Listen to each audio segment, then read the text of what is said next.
تبارك الذي نزل الفرقان على عبده ليكون للعالمين نذيرا السلام عليكم ورحمة الله وبركاته.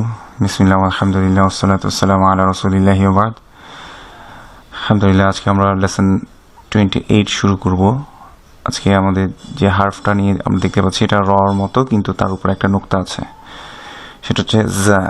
জা জার মাখরাজ করতে হয়, আমরা আগে সেটা একটু দেখে নিই।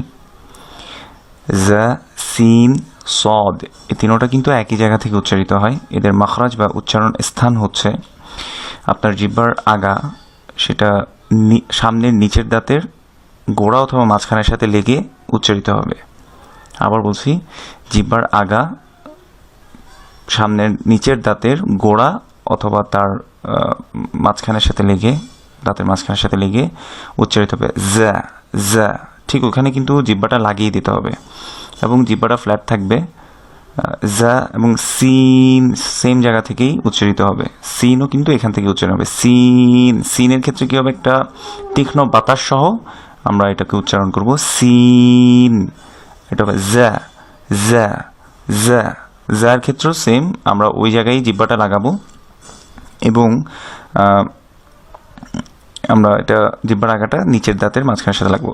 সদের ক্ষেত্রে কি হবে, সদও আমরা এখনো শিখিনি, তারপরে বলে রাখছি। সদও সেম জায়গা থেকে উচ্চারণ হয়। জা সিন সদ আমরা লিখে রাখতে পারি, একই জায়গা থেকে উচ্চারিত হবে। তবে সদের ব্যাপারটা, সদের পিছনের জিহ্বার পিছনের সাইডটা একটু উঠে যাবে, এই অংশটা একটু উঠে যাবে।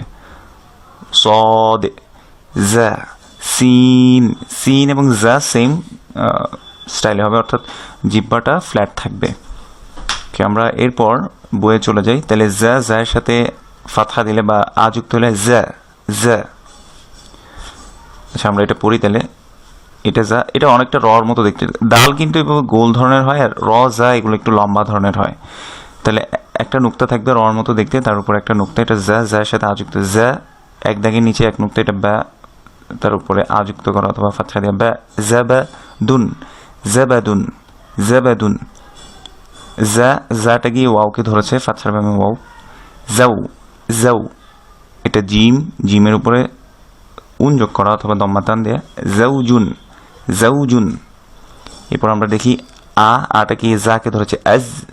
আজ, ওয়াওর উপরে ফাতহা, তার বামে খালি আলিফ থাকার কারণে এটা এক আলিফ মাদ হবে ওয়া। আজ ওয়া, জিমের উপর উন যোগ করা, জুন। আজ ওয়া জুন, আজ ওয়া জুন। এরপর আমরা এটা দেখি, জা এক দাগের উপরে একটা নুক্তা, এটা নুন। তাহলে জা নি, কিন্তু এই যে নুনের নিচে কাসর হওয়ার পাশে এটা কিন্তু কাসর বামে ইয়া সাকিন আছে, কাসর বামে ইয়া সাকিন এক আলিফ মাদ হবে। নি, জানি। মিমের উপর উনযোগ করা, মুন। জানি মুন, জানি মুন।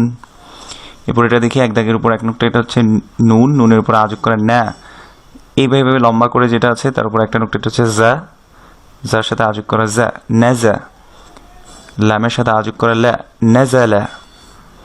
এরপর এটা দেখি এক দাগের উপর এক নুক্তা, নুন, নুনের উপরে আযোগ করা না। নাটা কি জাকে ধরেছে, নাজ।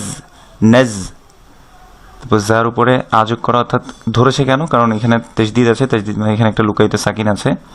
নাজ, যার সাথে আযোগ করা জা, নাজ্জা। জাটা কি এই যে লাম, বামের সাথে যদি হারফের সাথে লেগে যায় এটা হচ্ছে লাম, লামের উপর সাকিন দেয়া, তাহলে জা সাউন্ডটা গিয়ে লামকে ধরবে, জাল। নাজ্জাল, নুনের উপর আযোগ করা না, কিন্তু এর বামে খালি আলিফ থাকার কারণে এক আলিফ মাদ হবে না। নাজ্জালনা, নাজ্জালনা। এরপর আমরা দেখি না গিয়ে জাকে ধরেছে নাজ, এটা দাল, দালের উপরে আযোগ করা, এর বামে খালি আলিফ থাকার কারণে এক আলিফ মাদ হবে। নাজদা, নাজদা, দালের উপর উযোগ করে দু, নাজদাদু, নাজদাদু। এরপর এখানে আসি, ইয়া, ইয়ার পরে ফাতহা দিলে বা আযোগ হলে ইয়া, জা, ইয়া, কাসর, জি, এক আলিফ মাদ হবে। জার নিচে কাসর দিলে জি, এক আলিফ মাদ হয়েছে কেন, কারণ কাসরর বামে ইয়া সাকিন আসছে, বা ই সাইনের বামে ইয়া সাকিন আসলে এক আলিফ মাদ হবে। ইয়াজি দু, দম্মার বামে ওয়া সাকিন থাকার কারণে দুটা এক আলিফ মাদ হবে দু। ইয়াজিদু না, ইয়াজিদুনা, ইয়াজিদুনা। এরপরের পৃষ্ঠায় চলে যাই আমরা। এটা জাটা কি ইয়াকে ধরেছে, ইয়ার উপরে সাকিন দেয়া, তাহলে জাই, দালের উপর উঞ্জুক করে দুন, দুন। এরপর এটাতে আসি লা, একালিফ মাদ, লা তা জি রু, লা তাজিরু, লা তাজিরু। এরপর এখানে আসি ওয়া, একালিফ মাদ হবে কেন, ফাতহার বামে খালি আলিফ, ওয়া জি র তুন, ওয়াজিরাতুন, ওয়াজিরাতুন।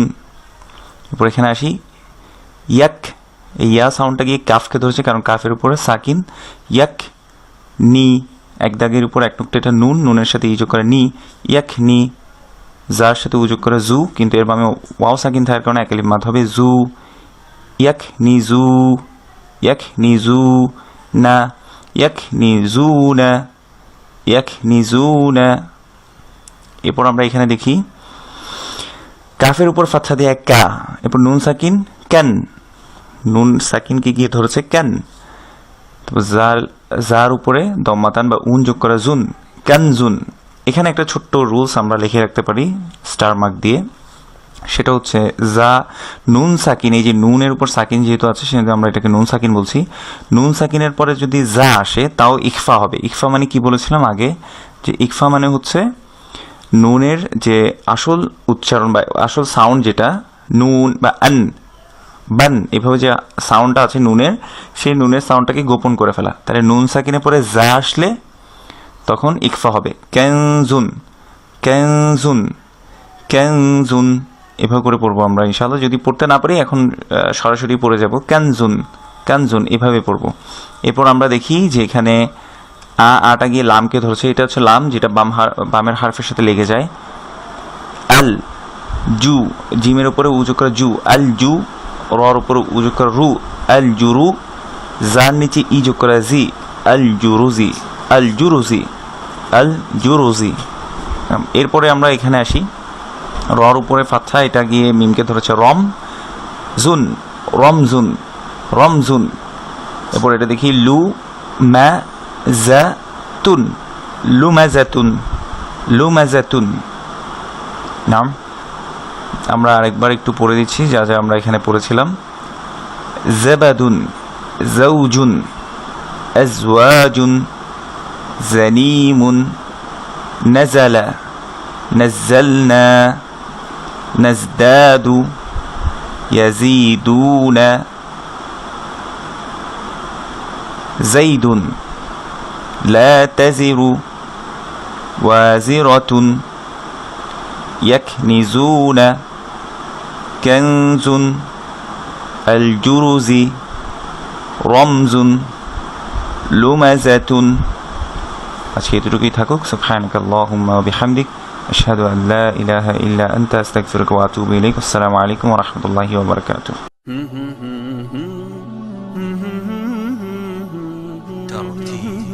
ترتيل